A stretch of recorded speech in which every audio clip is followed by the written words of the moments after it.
Enak jadi advokat atau wamen nih?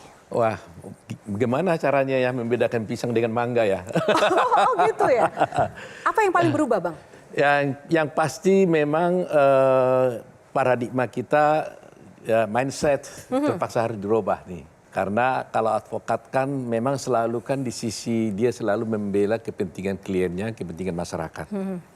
Padahal sebagai seorang wakil menteri koordinator, saya kan boleh dikatakan sindu di dalam pemerintahan yang harus juga mementingkan semua pihak, tidak hanya satu sisi saja. Kepentingan masyarakat diperhitungkan, kepentingan negara diperhitungkan, pemerintah diperhitungkan, kemudian juga siapa saja gitu. Jadi memang mindset kita yang harus dirubah.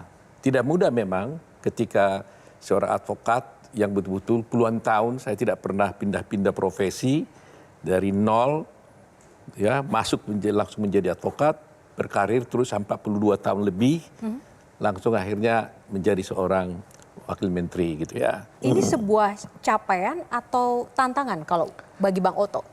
Kalau dalam karir ini suatu tantangan, karena biar bagaimanapun kita harus bisa merubah semua, seperti katakan tadi itu, mindset kita, paradigma kita, perasaan kita, karena kita hidup dalam dunia baru kan, birokrasi. Nah, ini tantangan pertama yang paling berat. Padahal Abang juga udah kaya, pebisnis pula, apa yang dicari sih Bang? Pertama kali 1 bulan sampai hampir 1,5 bulan itu masih ada pikiran-pikiran, mau mundur nggak, mau maju nggak, mau mundur nggak. Jadi masih ada keraguan ya Bang? Waktu 1,5 bulan pertama. Terus? Kenapa? Karena ya itu tadi, saya katakan ya, pertama kali istri saya mengatakan jangan mau, karena kamu usia juga capek kamu nanti. Dia pikiran dia hanya ya bagaimana, kesehatan. Ya kesehatan.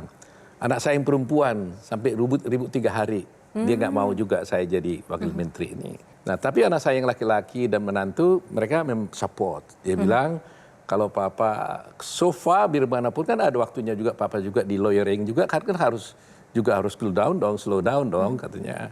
Jadi mendingan slow downnya di pemerintahan, jangan di advokat itu mereka bilang. Nah ketiga terakhir dia bilang, ya kapan lagi papa mau berbakti, masa uang melulu. Oh wow. Nah terus dia langsung nyindir saya. Dulu selalu saya katakan bahwa mencari uang itu ibaratnya meminum air laut. Semakin diminum, semakin haus. Jadi nggak pernah berhenti gitu loh. Nah ketika dia bilang itu, papa kan pernah pepatah seperti itu katanya.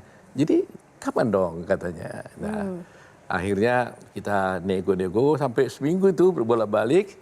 Kemudian akhirnya kita bicara sama istri, ya istri juga akhirnya ngalah, dia bilang ya udah. Apakah ini benar Bang? Jabatan ini diberikan sebagai balas budi Pak Prabowo yang sudah membantu kemarin waktu di Pilpres? Saya kira mungkin ya hal itu saya kira ditanyakan kepada Pak Prabowo ya, tapi saya tidak merasakan itu. Karena di waktu kita pun mendukung Pak Prabowo bukan sekarang aja.